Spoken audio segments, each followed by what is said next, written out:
Okay, so let's get started. So last time we talked about coarse graining in a very simple, intuitive way, looking at the way that you would measure the density in a gas or a fluid, and we saw the importance of coarse graining, namely choosing the scale at which you measure things to be just right, so that you get an answer that is actually not pure noise or not completely trivial. We defined equilibrium as when macroscopic observables are not changing with time, and we need to choose the right level of description to measure, say, the density in the fluid, and we talked about that. The importance of the equilibrium state, and this class is called Equilibrium Statistical Mechanics. The important thing about the equilibrium state is once you're in equilibrium, you lose all memory of your initial conditions. So if you remember, last time we talked about our little box like this, and we talked about our alien sitting in the middle of the box and measuring the behavior shown here on the left-hand side as a function of time. And there's a time dependence, which is from the initial condition. And then once it gets to the equilibrium, it just keeps going flat forever and ever. And so what that means is that once you're observing in the equilibrium state, you can't tell anything about the initial condition. So then we talked about what is the goal of statistical mechanics, at least of equilibrium statistical mechanics, and that is to predict the probability of observing the system in equilibrium as a function of its states, its quantum states. And so we think of the equilibrium then as the limit of the time-dependent probability distribution as a function of time as we go to large times, and hopefully it reaches an equilibrium state which we can then try to predict. Now, the thing about statistical mechanics is, the thing that makes it so important is this. If you want to do this calculation, you could do it two ways. One way would be solve the whole time-dependent quantum mechanical problem, and then look at the long time behavior and extract the asymptotic limit of the long time behavior. That's really, really hard. The other thing you can do, which is the thing that people have done historically, is we're just going to guess the answer. Okay, so so we talked about the principle of equal a priori probabilities last time. And when you see the word principle in physics, your BS detector should be going off, because when you see the word principle, it means, well, we don't really know how to actually do a calculation, so we're just going to assert that this principle, and we give it a fancy name, is the thing that will actually give you the right answer, and then maybe it does, maybe it doesn't, and will it actually be susceptible to a proof that you can actually prove it? Well, sometimes you can, sometimes you can't. So there were things like the principle of least action, which is not a sort of Californian way of life. The principle of least action is a principle in optics and classical mechanics, later really derived, proved from path integration. So we are adopting the idea that we're going to make a principle of equal a priori probabilities. And what that principle was, it made the absurd suggestion that we're going to say that every possible microstate, every quantum state of the system is equally likely in equilibrium, at least for an isolated system. And I didn't prove it to you, okay? And later, I will prove it to you. Well, prove in the physics sense, I will show you where you can think of where it comes from, and you'll be perfectly happy unless you're a closet mathematician. And so we'll see where this comes from. So what that has the implication of, we discussed this, we said, well, how can this make any sense? This says the probability of all the particles being in the top right-hand corner of the room is the same as the probability of all the particles being sort of just uniformly distributed. And how can that possibly make any physical sense? And the answer is, if we make it this way, then the probability of observing a given macroscopic state of the system is proportional to the number of microstates that correspond to that macrostate. So nobody goes up to you and says, hey, listen, can you tell me what is the probability of observing one particle here, another particle here, another particle here, another particle here, and then they read up a list of particle positions and velocities, 10 to the 23 particles, and say, can you tell me what that is? Okay, nobody cares about that. What you want to know is, oh, what is the probability that the system is in a uniform state? Or maybe the system has some sound wave going through it or something like that. So the question questions that you're actually interested in are macroscopic questions, and you don't want to know about all the microscopic details, which is far too much information, and you wouldn't know what to do with it, even if you could calculate them, which you can't. You can't even calculate them because you can't even measure them. Because if you wanted to calculate the microstates, you would then have to know, well, what is the initial conditions of the system? Do you know the initial conditions of 10 to the 23 particles in this room?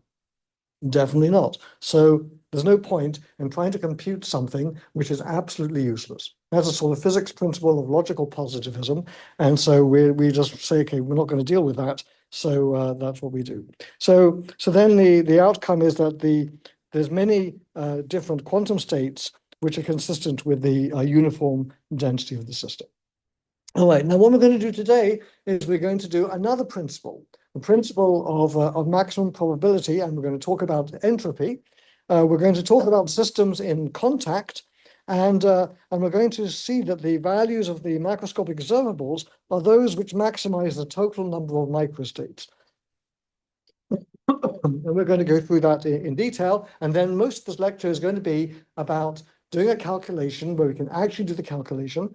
You probably haven't seen it before, and we're going to do the calculation by counting with delta functions. Okay, so let's get started. And if I knew what I was doing, I would have given you the actual number. So let me do that. So we're going to talk about section 2.1.4, the principle of maximum probability.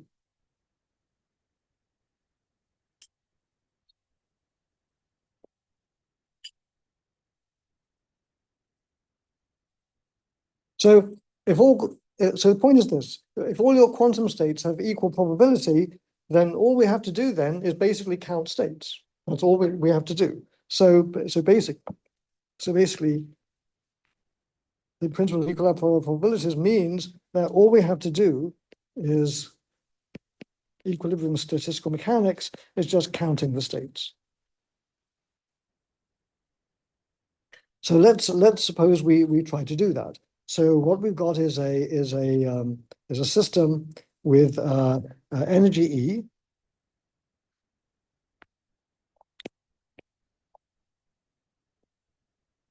It has n particles. Volume V is L cubed. And then we're going to say that the number of quantum states that come from that particular energy is gamma V. So this gamma V is the number of quantum states associated to the desired energy E. And we are going to try to work out what this quantity is, and that's what we're going to do today. So that's just a definition. So it's the number of quantum states. Now we're going to make another definition. I'm going to define a quantity, and we're going to define this to be the entropy. Well, really, I shouldn't really call it the entropy. So I'm going to define it to be the following: S is equal to KB log of gamma. Okay, so there's nothing to stop me defining that. Okay, what we're going to do is we're going to see that if I define it in this way, this quantity behaves just like the way that thermodynamics requires entropy to behave. So all the things you learned from your mother's knee about entropy and thermodynamics, we will actually derive them from statistical mechanics. The purpose of statistical mechanics is to derive thermodynamics because we don't want to be, we want to be actually to be able to calculate something. And this, it's very unfortunate that the first people to think about all this stuff were chemists and engineers. So that means that we've got a number in here which has dimensions. So this Boltzmann's constant is 1.38 times 10 to the minus 23 joules per Kelvin. And so that is, that's just the historical way that we are deriving it. So what is our goal? Our goal is to see that this S behaves like thermodynamic entropy.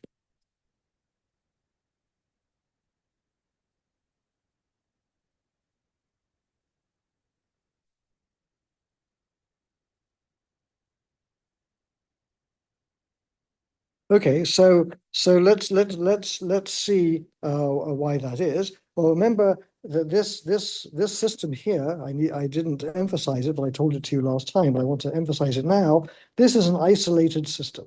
It's an isolated box. Okay. So what that means is that the entropy is going to be a function of the energy, because we've said it's going to be the log of gamma. It's going to depend on the number of particles, and it's going to depend on V, the volume of the box. I could equally well write this as E is a function of the entropy N and V, and that assumes that the entropy is a monotonically increasing function of entropy. And you might say, sorry, monotonically function of a monotonically increasing function of energy. And you can see why that would be so, because the more energy there is, then the number of states is going to be much higher, because there's more ways that you can choose the occupation numbers to give you that value of energy. So we expect S to be an increasing function of energy. Therefore, we can invert it and get energy as a function of S. Okay, so now if that's true, then that implies, let me just make a note of that.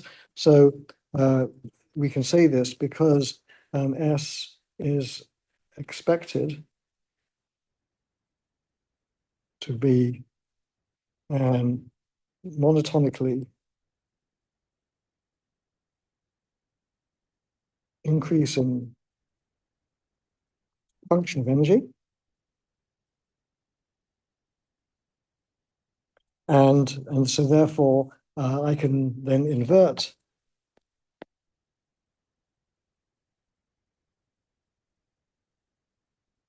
to get E as a function of S, N, and V.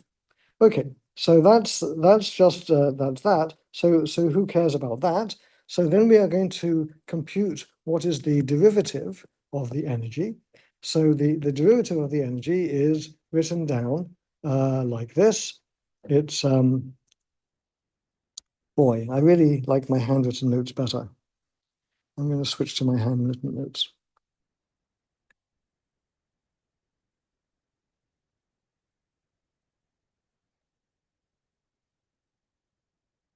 My handwritten notes just don't have all these typos. So this is dE by ds at fixed n and v, ds plus dE by dN at fixed s and v, dN, plus dE by dV at fixed s and n, dV. So that just follows just from regular calculus.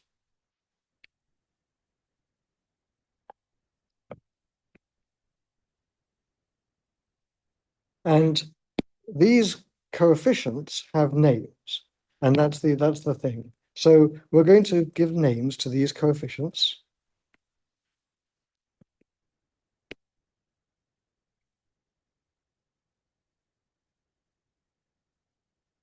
So we're going to call T is dE by ds at fixed n and v, minus P is equal to dE by dV, and mu is equal to dE by dN. And the name of this variable is temperature, as you all know. The name of this variable is pressure, as you all know. And the name of this last variable is chemical potential.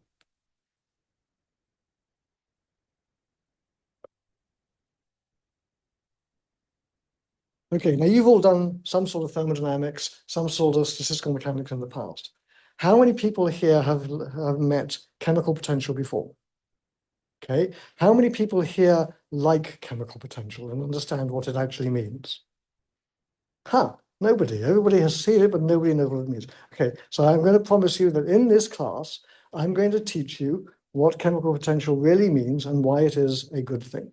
Okay, how many people here know about the canonical distribution, the Boltzmann distribution? Everybody, okay? How many people here know the Gibbs distribution, where you have the chemical potential? Okay. How many people here know why you use the Gibbs distribution, the grand canonical distribution? How many people know why you do that? You do? Is it when you're talking about a system or part? It is, but why is it, who cares about that? Why is it a good thing to do? Okay, so I'm going to explain to you in this course why that is a really smart thing to do, and it makes life very, very easy, and it was very non-intuitive, and nobody ever explains it. Okay. I thought that was for overcounting.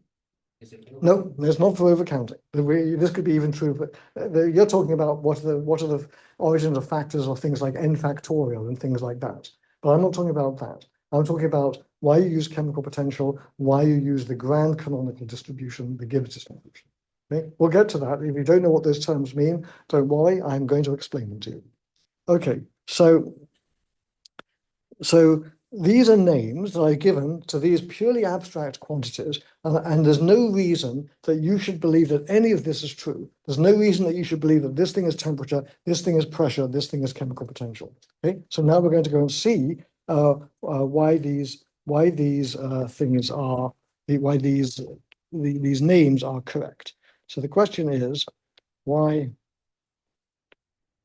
are these names in accord with our physical experience?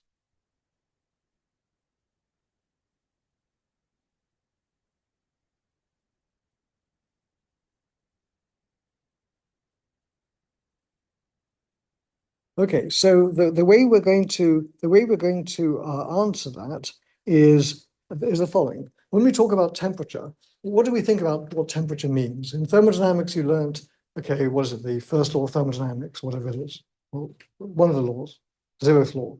Temperature flows from hot to cold, right? Which law is that? 0, 1, something like that. Okay, we learned that's true. Let's see if this way of defining temperature is in accord with that. Similarly, with pressure, when you have pressure, you have two systems. You have a system that you're exerting a pressure and another system that's on the outside. So all of our experience about these quantities relates to systems in contact. And we've so far only talked about isolated systems. So now let's talk about systems in contact. So up to now, only isolated systems.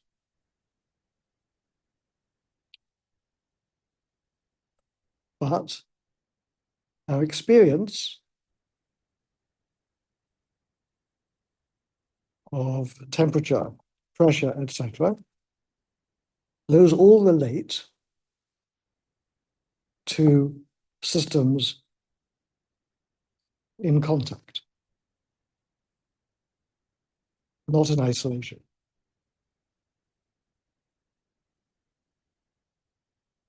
So now what we're going to do is we're going to say, okay, fine, let's now do this. We're going to take one system, which is isolated, take another system that is isolated, say system number 1, system number 2. We're going to place them in contact so that stuff can flow between the systems. And this system is going to be system 1, so it's going to have energy 1, entropy 1, N1. This system is going to have energy 2, entropy 2, and N2, like that. And we're going to now consider what happens when we do that. So what we're going to do is we're going to just assume for now that we're going to place in contact, but we're going to require that N1, N2, V1, and V2 stay constant. So the only thing that can flow between the two systems is energy.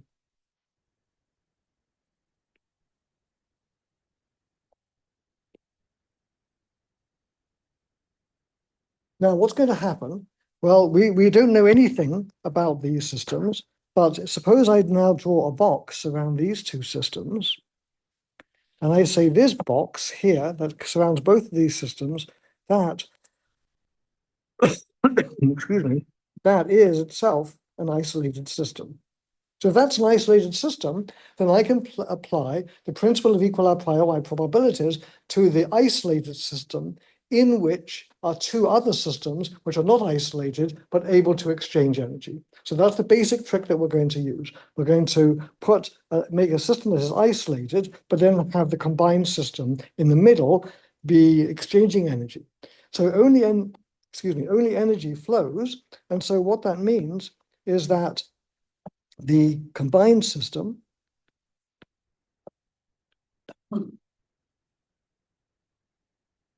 will fluctuate amongst its accessible quantum states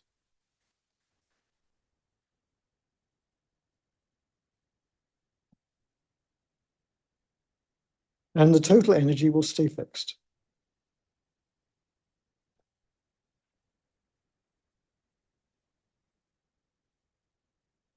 So for example, take the system on the left, system 1. Let's suppose it transfers a little bit of energy to system 2. If it transfers energy to system 2, it now has less energy. If it has less energy, then its quantum states have changed. Because if you know the energy, then that energy is given by the formula that we wrote down last time from the Schrödinger equation. So we know that if the energy has gone down, then the quantum states must have changed. And similarly, the system on the right now has a higher energy, so it must now have different quantum states than it did before. So what is happening is energy is transferred back and forth. System 1 and system 2 are both making transitions between different quantum states. Okay, so let's talk about that. So let's say that before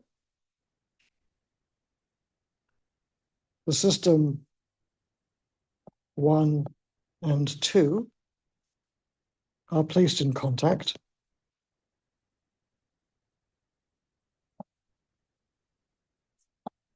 the number of quantum states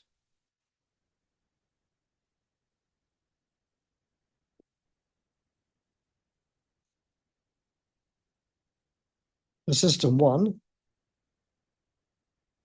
is gamma 1, and similarly the number of quantum states for system 2 is gamma 2. So what that means is that the total number of quantum states of the combined system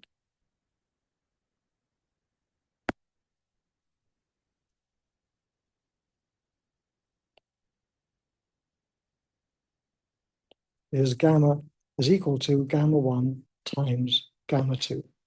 And since gamma is equal to the logarithm, since the entropy, we've defined it to be log of gamma, that means that the total entropy of the combined system is equal to the entropy of system 1 plus the entropy of system 2.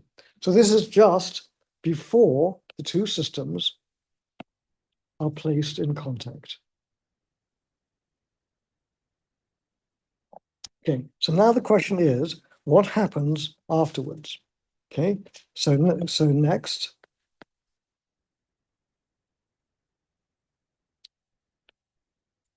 how does energy flow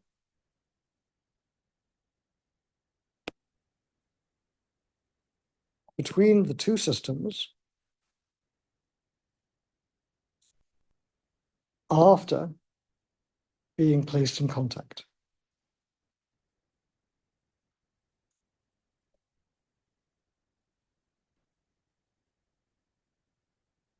Well, we don't know, but we can use the principle of equal a priori probabilities applied to the whole system.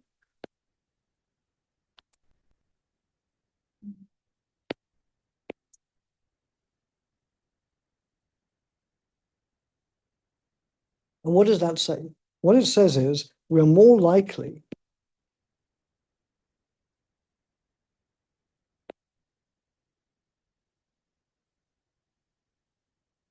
to find a particular value of E1 and E2 if there are more states of the combined system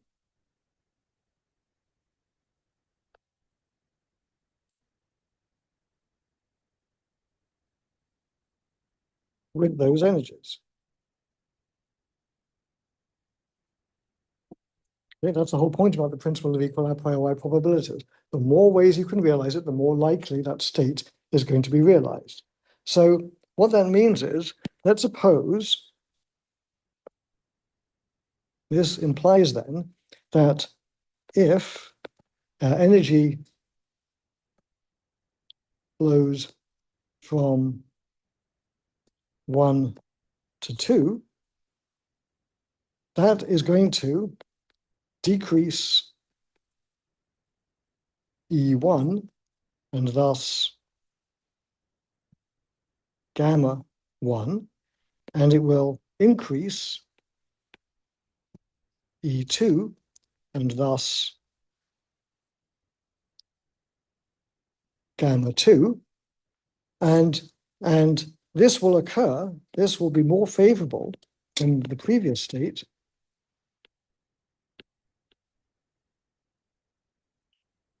if the product of gamma 1 times gamma 2 has increased.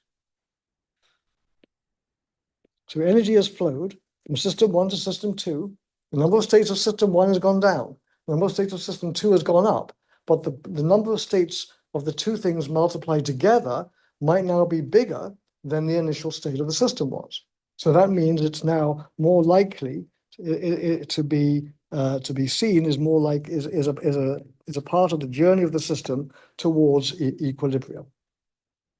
So this process will keep going.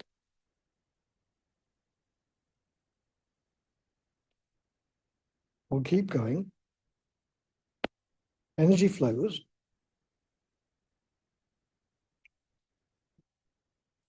And eventually, it will stop. In other words, the state of the system will have reached an equilibrium state, and now any amount of energy that transfers from system 1 to system 2 will not materially change the product of the number of states of the system. And so we will have reached an equilibrium when gamma 1 times gamma 2 is a maximum. So this means that in equilibrium,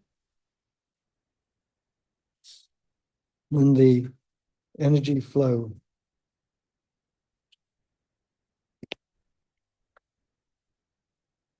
has ceased, gamma 1, gamma 2 is a maximum. And if gamma 1, gamma 2 is a maximum, then that means that if I add them, if I take the derivative of that, then ds, which is ds1 plus ds2, then must be equal to 0.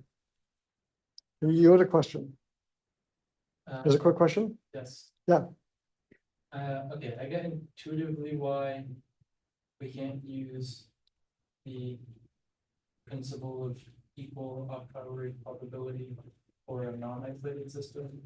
But like, why is that the case? Why does that break down? Why does it break down? Because the principle of equal probabilities assume that the energy was constant.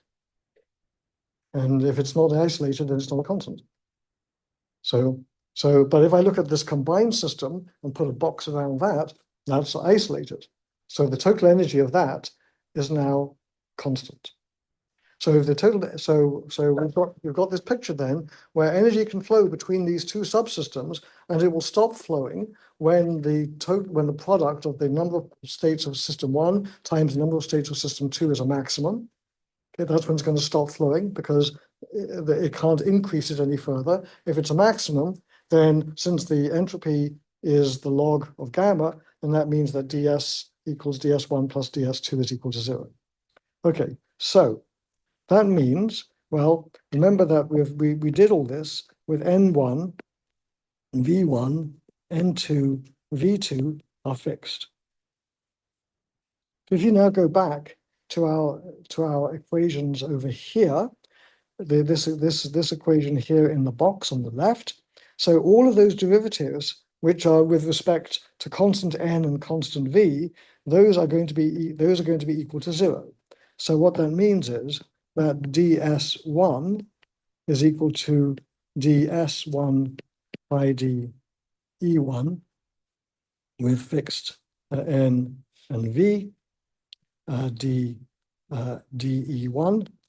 and ds2 is equal to ds2 by de2 at fixed n and v, n2 and v2, and so times de2.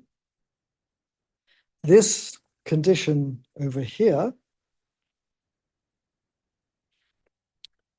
is the condition for equilibrium.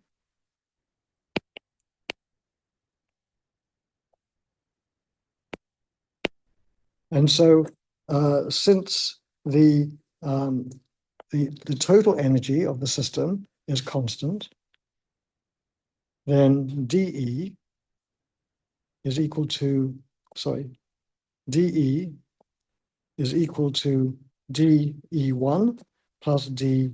The change in energy of the total system is the change in energy of system 1 plus the change of energy in system 2, but those have to be equal to 0 because the total energy is a constant, and so therefore the change in the total energy has to always be 0.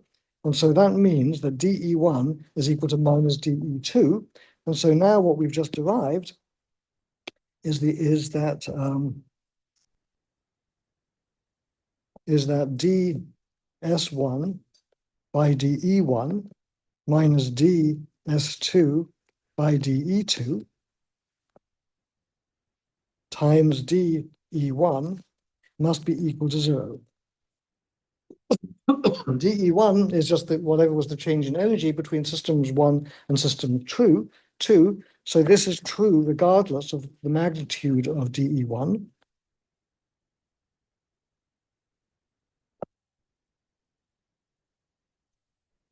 And so therefore, what I've learned then is that in equilibrium, ds1 by dE1 equals ds2 by dE2. And if I go back and look at my definitions here, then that implies that, ta-da, that implies that 1 over the temperature of system 1 is equal to 1 over the temperature of system 2. In other words, the temperatures are equal. So I've just shown you that this definition of temperature based on counting the quantum states is exactly equivalent to our intuition based on thermodynamics for what is the meaning of temperature. We found a microscopic interpretation of what temperature is. All right, so that's the principle of this, and this is true for a system with fixed number of particles and fixed volume. You can do this by relaxing these constraints, and I will invite you to do that in homework 1. So in homework 1, you can relax and generalize. Well, let me just say it like this, I've said it badly. You can relax the constraints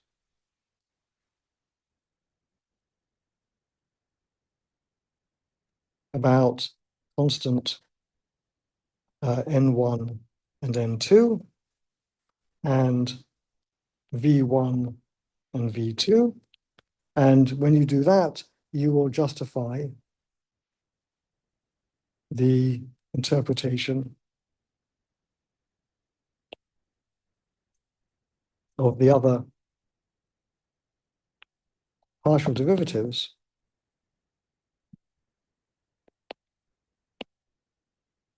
involving mu and pressure. Okay, so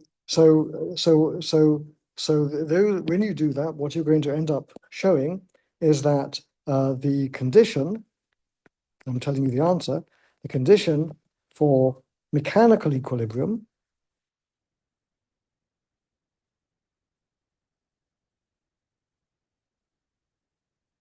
meaning that V1 and V2 do not change,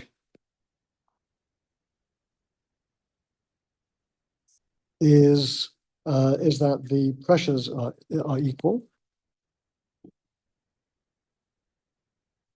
and the condition for chemical equilibrium, sometimes called diffusive equilibrium,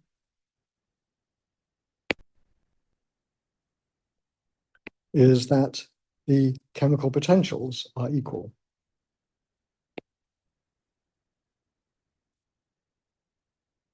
So when two systems have the same chemical potential, then the particles don't flow.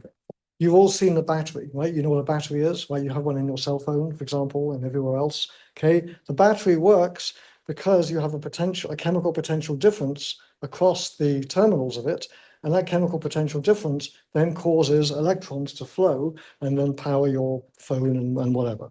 So when it runs out, then it has reached an equilibrium state where the chemical potentials are the same, and then it doesn't work.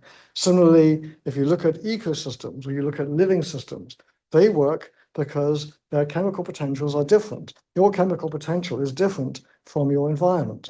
When your chemical potential is the same as the environment, that's when you're dead. Okay? So life is an intrinsically non-equilibrium phenomena because it relies on the diffusion and particle flow and energy flow from the environment into the organisms. Okay, so all of this I've just told you, we can now formalize this in the following way.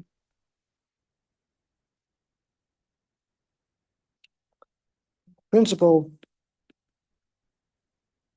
of maximum probability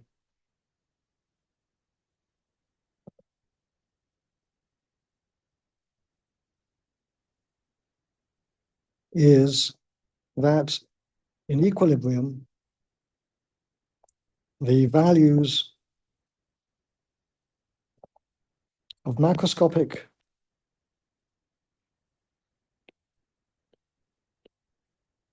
observables,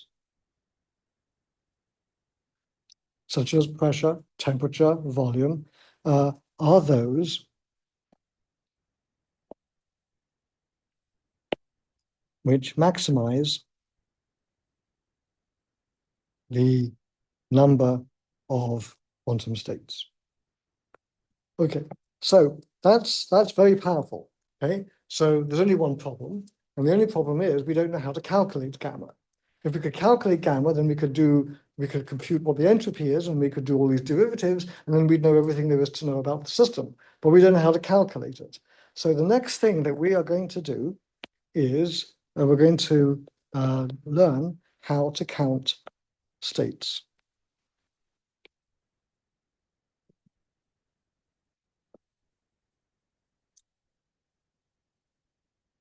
And this is, I think this is section 1.2 in my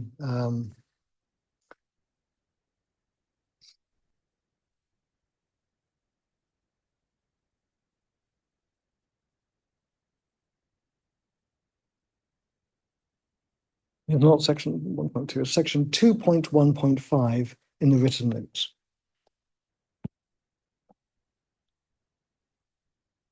Okay, so I'm going to go back and use my my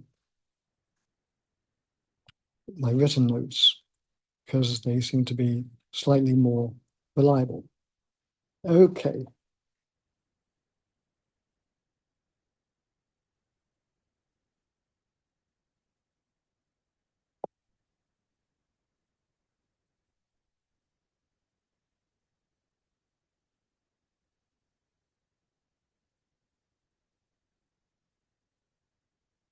Actually, wait. I have to do something really bad. Okay. I am going to do this. Aha. All right, save myself making a mistake. Let's take this out. Before I tell you about that, I'm going to tell you about density and delta functions. This is section 2.1.5, density and delta functions. There are two types of delta functions.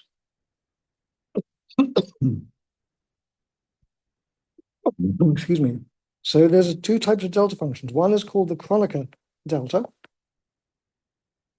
and that is defined like this. Delta k for de Kronecker of x is equal to 1 if x is equal to 0, and is equal to 0 if x is non-zero, and x has to be an integer. So that's the definition of the Kronecker delta. Okay, so let's think about what that means. Let's suppose I ask you the following question. Suppose I take the sum from x is minus infinity to plus infinity delta of k of x. So what's that going to be? 1. Because everything is 0 except when x is equal to 0, and then you just get 1. Okay, and suppose I did the following. Suppose I said, let's take x is minus infinity to plus infinity, f of x, delta of k, x minus a. What is that? A is an integer. So again, f of a. Right. Okay, so then let's ask ourselves the following question. What are the dimensions of delta of k of x? Okay, when I write down dimensions, I use square brackets. So the square brackets, the dimensions of this is just a number. Delta is just 1. So its dimensions are just 1. It has no dimensions. Okay. So everybody knows that. Now let's talk about the Dirac delta.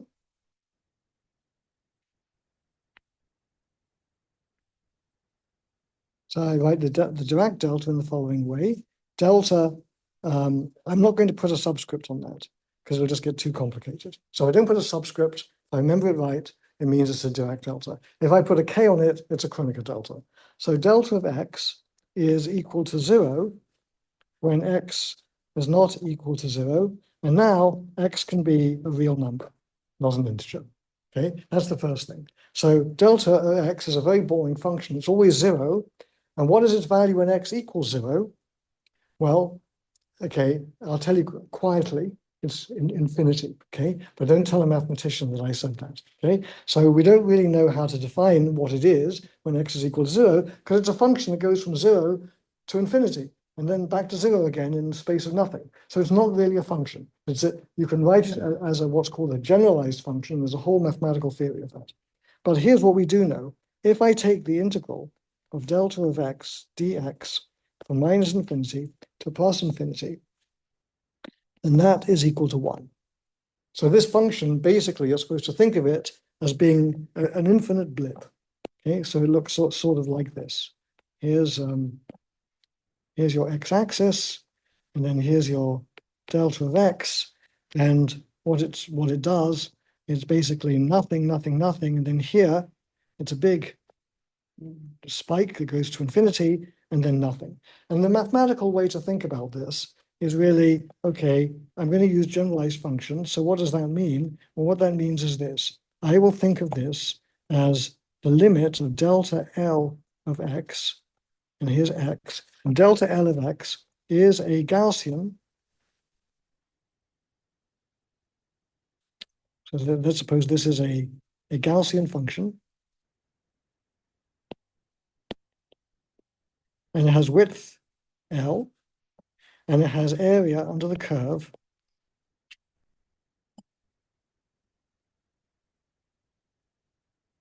And then what I do is I take the limit as L goes to 0 of this delta L of x, And that's what I mean by Dirac's delta function. So there's a formal way that one can actually derive these things in an honest way. And what you do, of course, is whenever you do a calculation, you do it with delta of L, and then at the end of the day, you set L going to 0, you take the limit. That whole process is called a regularization. So let's write that down. So this is regularization.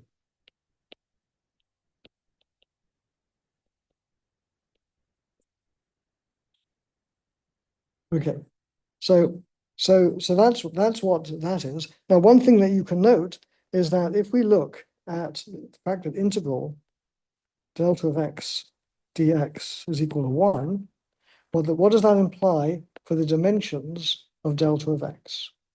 Well, it means that if x has dimensions of length, then it means that delta x has dimensions of L to the minus 1 if x has dimensions of length. And similarly to the one that we had before, if we have the integral from minus infinity to infinity dx f of x times delta of x minus a, and that is just equal to f of a, and a is just a real number. Okay, so that's mathematics. So now let's suppose we have a physical system, and the physical system is particles on a lattice.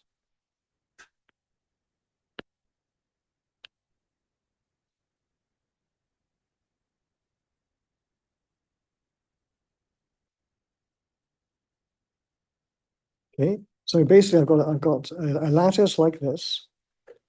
Now here is x. X is now integers, and I have a bunch of particles.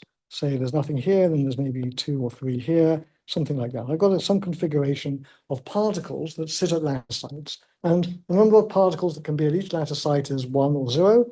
And so if I ask for myself, then well, what is the density of particles? So here's the particle positions. Then I can look at the density. And what is defined as density? Well, if I sum from x is minus infinity to plus infinity, the density of these particles, that then should equal the number of particles in the system.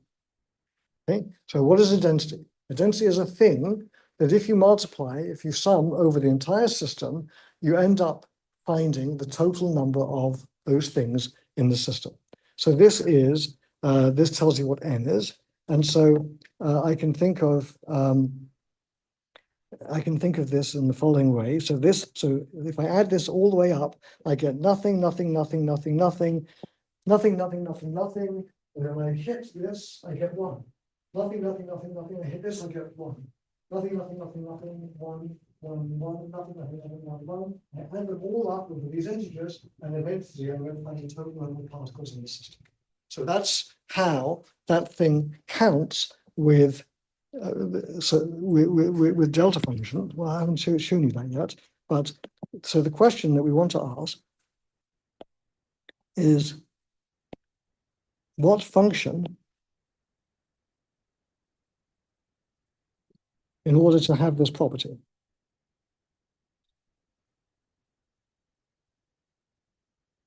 So this is what we mean by density.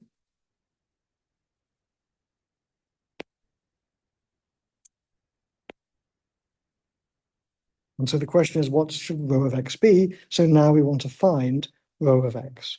So let's see how we can find it. So I'm going to do it like this. I'm going to say, well, I've got n, that's the total number of particles. Then I've got a sum over x is minus infinity to plus infinity.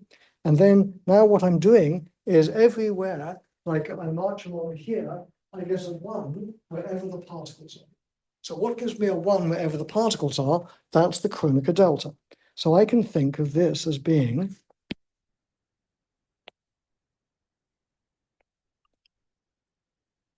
I sum from I equals 0 to 0, or I equals 1 to n. Maybe I should have said 1, doesn't matter. This is well, I think this is really 1. This is the Kronecker delta of x minus xi, where xi is the location of particle I. So every time, so notice here that in this sum, this is a sum over particle numbers.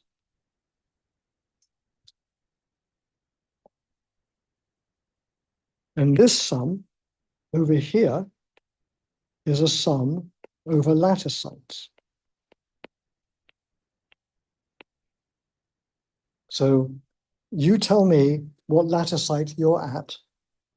So that's chosen for you X. Then I run a subroutine that goes from particle number 1 to particle number n, and it scans along with this delta function here. It scans along, sums up particle 1 and checks. You've told me the value of X. Is particle 1 at that value of X? If this thing is 1, then it is. If it's not, then it isn't. And so this thing here, you're scanning through the particle numbers, and then you're doing that for every lattice site of the system. So now what I can do is I can reverse the order of that. So then I can say that this means I can read off that rho of X, the density of particles, or the number of particles at site X, is equal to the sum from I equals 0, or I equals 1 to n, delta of k, x minus xi. Okay, so I sum over all the particle numbers. So the game is, you tell me what is x.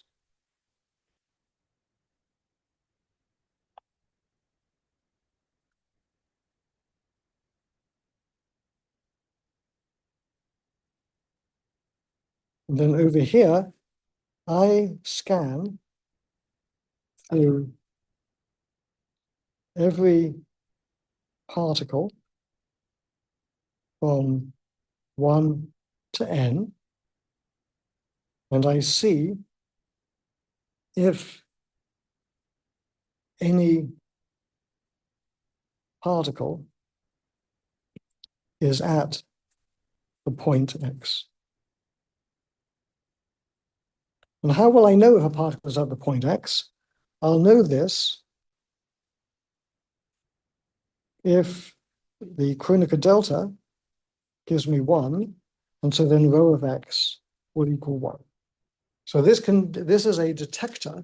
It scans through the particles and says, is there a particle at the lattice point I, the lattice point x? And the answer is either yes or no. And if it's 1, then you get yes. If it's 0, then you've got no. So this is how you can count the number of particles in the system. And this is an expression for the microscopic density. Okay, so that's particles on a lattice. Okay, everybody understand this. It seems ludicrously complicated for such a simple concept, right? But does everybody at least understand the logic of this? Okay, it's important that you understand it, because when you're just counting particles on the lattice and you're saying, I scan along and I just look, is there a particle there? And my delta function gives me a blip. That's how I count it. That seems fairly obvious when you think of this as particle positions. We are going to apply that not to particle positions, but to energy levels of a quantum system. So we're going to count the quantum energy levels in this way.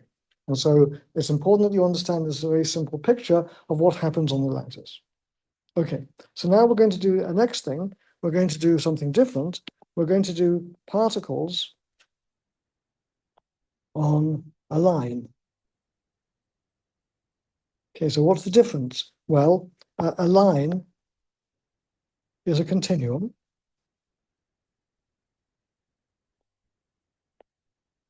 So the positions are real numbers, whereas a lattice is discrete. So the positions are integers. Okay, so now let's suppose that we define the density of particles on a line.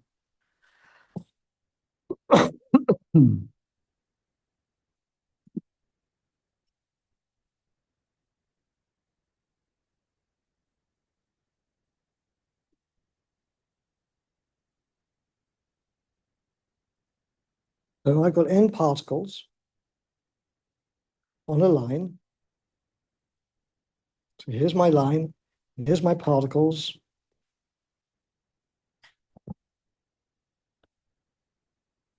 Something like that. And I want to know what is the density. So so the way the density is defined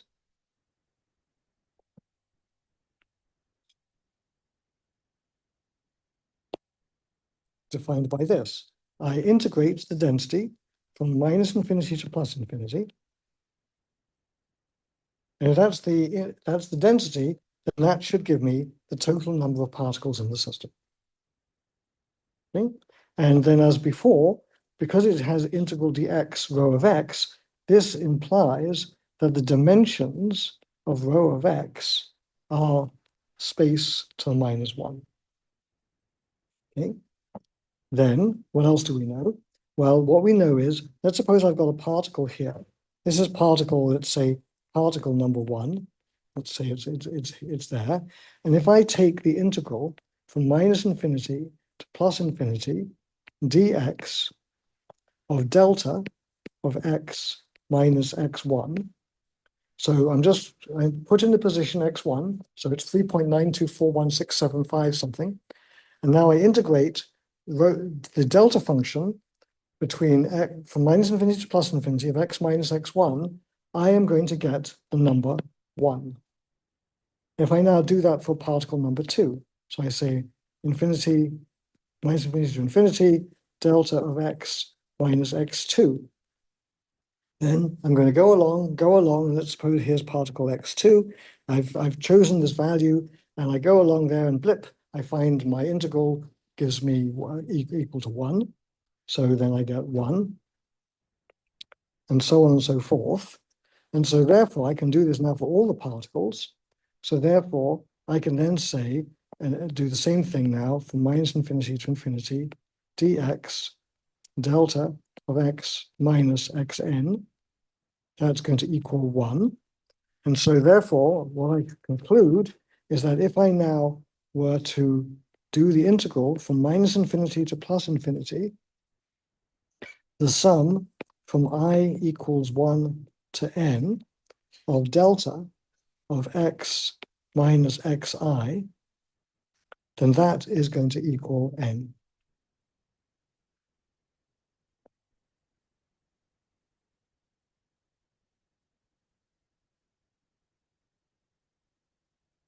So what that means is then that this object here must be, going back to here, must be rho. So the density, the microscopic density, is written as the sum from particles I equals 1 to n of delta x minus xi. And that's the formula for the microscopic density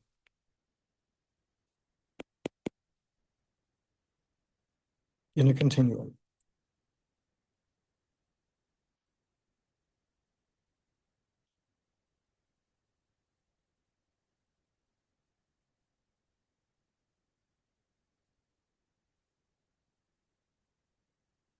Okay, now I want to get on to going back to statistical mechanics. So now what I want to do is I'm going to do section 2.2. I'm going to count the states of the ideal quantum gas.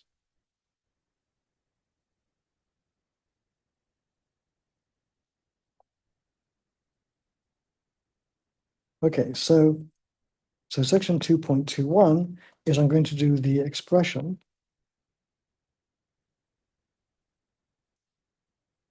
for gamma of E. So I'm going to write it down, and then I'm going to explain to you what this formula means. And then we're going to try to evaluate this formula. So the formula is going to look a bit complicated when you first see it. Okay, so brace yourselves, okay? Okay, so what we're trying to compute is the number of quantum states at energy E. And we're doing this for an ideal gas. So we know that the energy is the sum of the energies of the individual particles, and the energies of the individual particles are given by the solution of the Schrödinger equation. Okay, so let me write the formula down. Okay, so I claim it is this.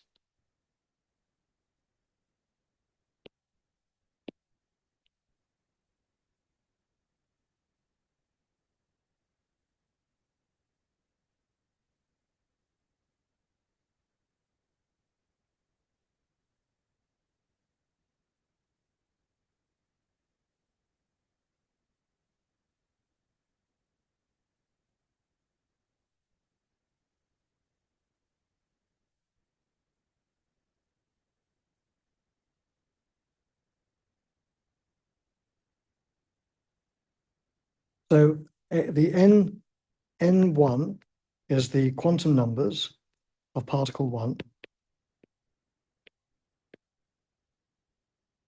You can think of them like that. N2 is the quantum numbers of particle 2.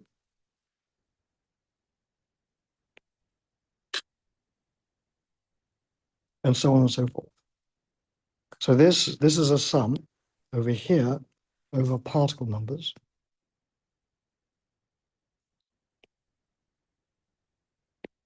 And this is a sum over integers, which are the quantum numbers.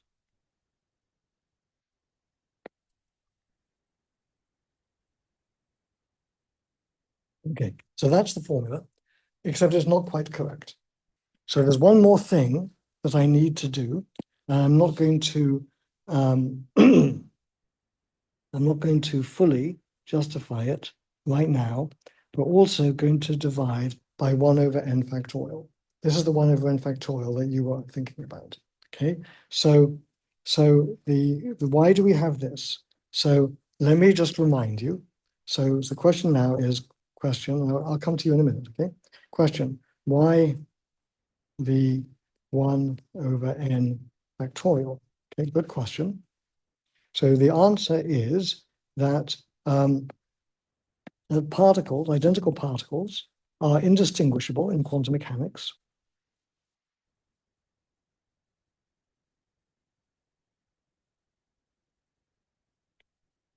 And so that means that what we want to do is we want to only count only distinct sets of quantum numbers. Because we can't tell which particle is in which particular state. So, for example, let me just make this crystal clear. I can. Let's suppose that N1 is equal to the state 1, 2, 3. That is the quantum state of particle 1, and N2 is in the state 1, 1, 1, and then N3 equals something, and so on for N4, and so on up to Nn. Okay? This state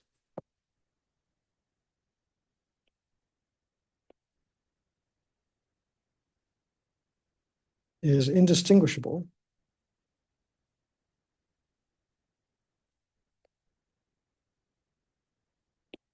from the state where N1 is in the state 1, 1, 1, N2 is in the state 1, 2, 3, and then N3 all the way up to Nn are the same as before.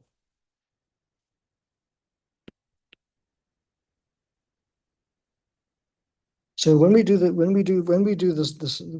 sum, we have to make sure that we're only summing over the states and not the particles.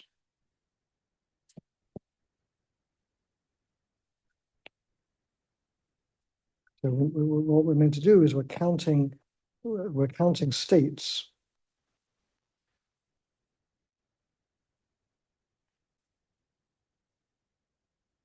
And not particles. Okay. So that's why there's the 1 over n factorial. The 1 over n factorial is asymptotically correct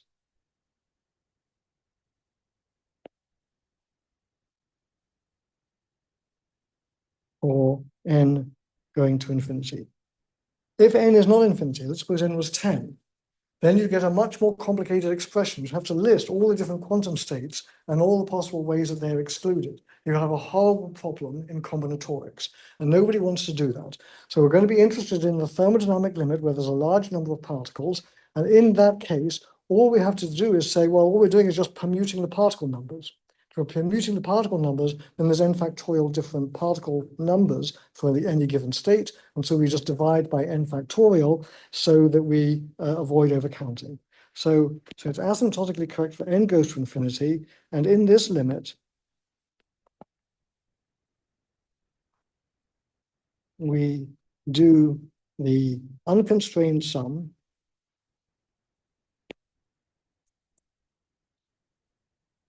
and then divide by the overcounting, i.e. the 1 over n factorial. And that's the reason for that. Okay, question. Is it supposed to be pi over L squared? Yeah, thank you. You have a question? That E that's it's within the solution, that's the That E is this E here. So the game is, you tell me the energy of the combined system. That's the number that comes in there. So you tell me that's 17. I put that under 25 to 17. Okay. So let's just make that crystal clear. So you tell me this, and then whatever that is, that's the number I put in there. Now, what does the delta function do? Let's now talk about that.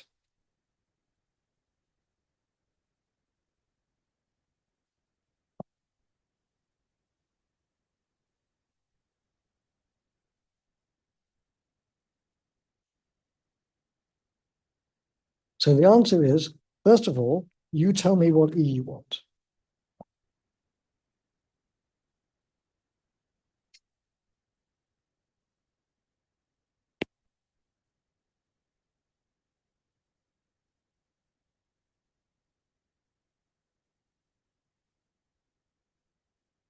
So you say, I want to know how many quantum states are there with energy blah. Okay, so you tell me what blah is, and I'm now going to tell you what that is. So now we know what the energy is. The energy of a particle is h bar squared over 2m pi over L times n squared, where n is its quantum number squared. We have to add up over all the particles to get the energy of the system. And so what we are doing here is when we sum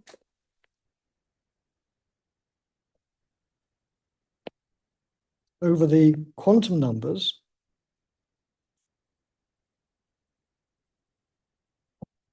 of all 1 to n particles.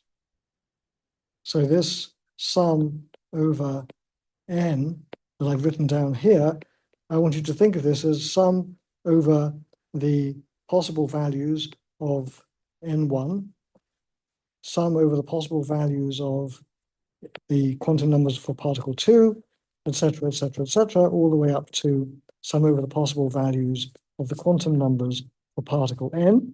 So that's what that means. So I sum over all those quantum numbers, and therefore by doing that, I generate every possible allowed energy of the system. So I generate every possible allowed energy of the system.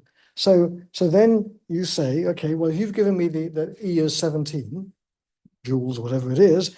I have to do this sum over all the particle numbers, and I have to see how many, how many states, when I do that sum, will give me 0 inside the Kronecker delta. And those that give me 0 inside the Kronecker delta will be the states that have that energy E. So when we do the sum,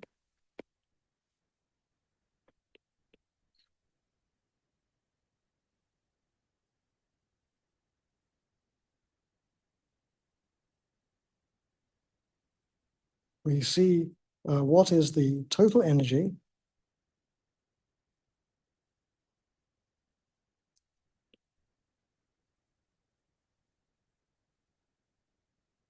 of the system of n particles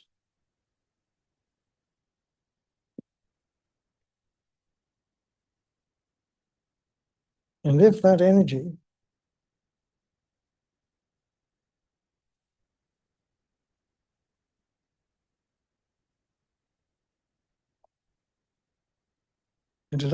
is equal to the desired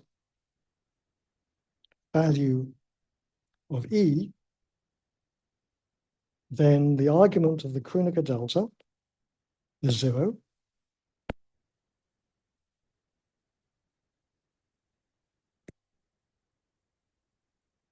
Is equal to 0, and that means that we will get a 1. And so for every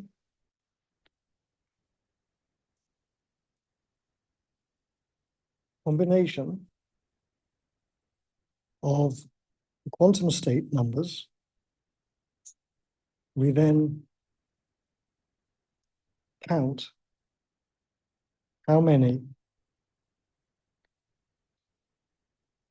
give the energy E,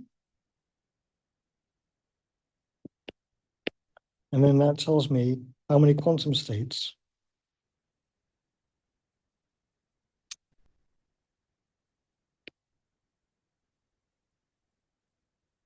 are at that energy level.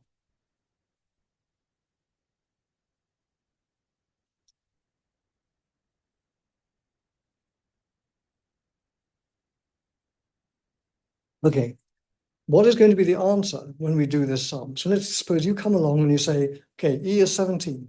Okay, what is gamma of E going to be? You're going to think, how can I possibly answer that question, right? Okay, so if I'm expecting you to answer that question, it must be a very simple answer.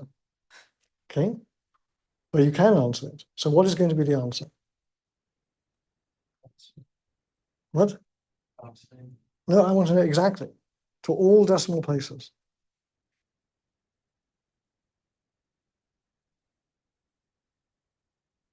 Infinity. Say it? Infinity. Infinity, so that's a good guess. So if I'm asking you, here's a simple answer to a question, the choices are that it could be infinity. Okay, what else could it be? 0. 0, exactly. That's about it, right? Okay, maybe 1 sometimes. Okay, it's 0. Why?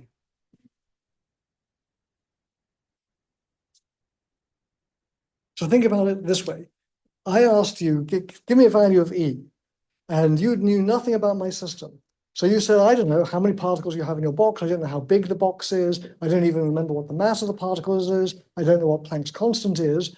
So it's very unlikely that you're going to choose a number for E, which actually is the exact energy level of that box.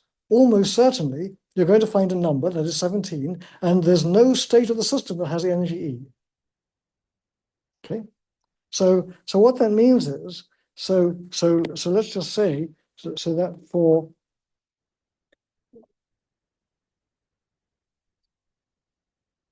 most values of E, there will not be any states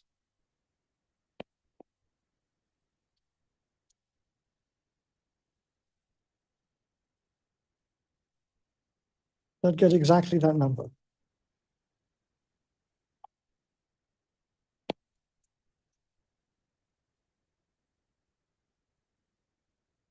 So if I were to plot gamma of E, it's going to look something like this. Here's gamma, and I'm not going to draw it properly. I'm just going to draw some representation of it. there might be no values, no values, no values, and then yes, there's an energy level there. Where if you happen to choose that number, you would get 55 states or something like that. Has that? Then there might be nothing, and then maybe 3, and then something like this. Who knows? So something like that. So that's what it's going to look like. And your chance of being able to get that is going to be pretty minimal. Okay, you're almost certainly not going to find the exact energy level. So then you might say, well, do I really care about that? Okay. So it's not so actually, now that you think about it, this gamma V, the number of quantum states at a given energy level E, is a pretty useless quantity. Okay, it's virtually zero. It's not even a function. If it's not a function, how can you differentiate it? So you take the logarithm and then differentiate it with respect to E to get temperature. Well, your temperature is going to just oscillate between 0 and infinity or minus infinity or something like that. Absolutely useless. Okay, so we have to think about coarse graining. So this is not a function.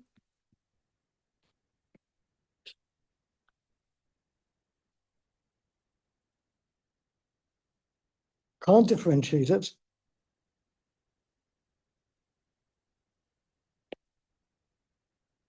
So it's not smoothly varying.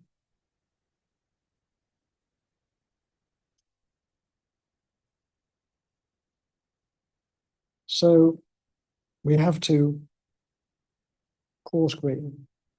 And that makes sense. We have to coarse grain, and it makes sense because in reality, you don't know what the energy of your box is. Your box is sitting here, it's isolated, and all you know is, well, its energy is between 17 and 17.5 joules or whatever it happens to be. Okay, so I only know the range within a bound. So I don't really care about the exact energy. I just want to know roughly what its energy is. So so actually what we want, a more useful thing,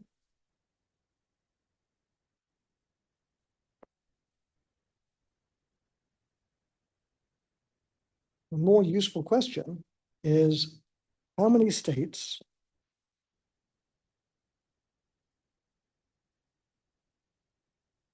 lie between E and E plus delta E.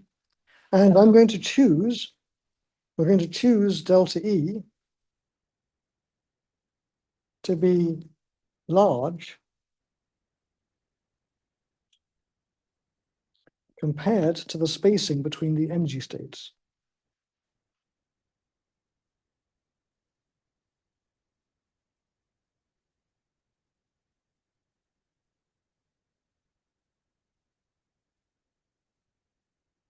So if I go back to this picture over here, what I would be saying is this. Well, there's my exact energy levels. I'm going to choose a delta E that is, say, something like this. And if I want to know how many energy levels are there between that delta E, as I move that delta E along around its mean value at value E, as I move that value along, what will happen? I move that window along, my gamma will then be a smooth function. So choose delta E to be large compared to the energy between the energy levels. Then the number of states between energy delta E and energy at E is going to be some smooth function, as long as delta E is large enough. So that will look, something like this. Just drawing something at random. I'm going to call this delta gamma for now. And that will be a smooth function. And that will be something that we can actually use. And if I want to know what that thing is, well, that thing is just equal to d gamma by dE, evaluated at energy E, times delta E, just by doing Taylor's theorem. So that is the quantity that we're going to evaluate.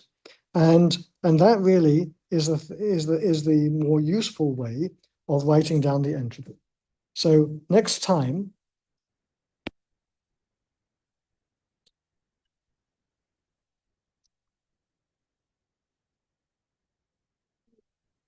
we will redefine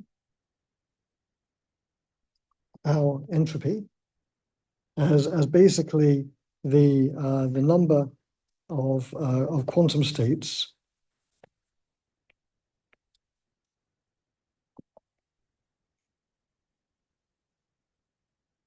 between E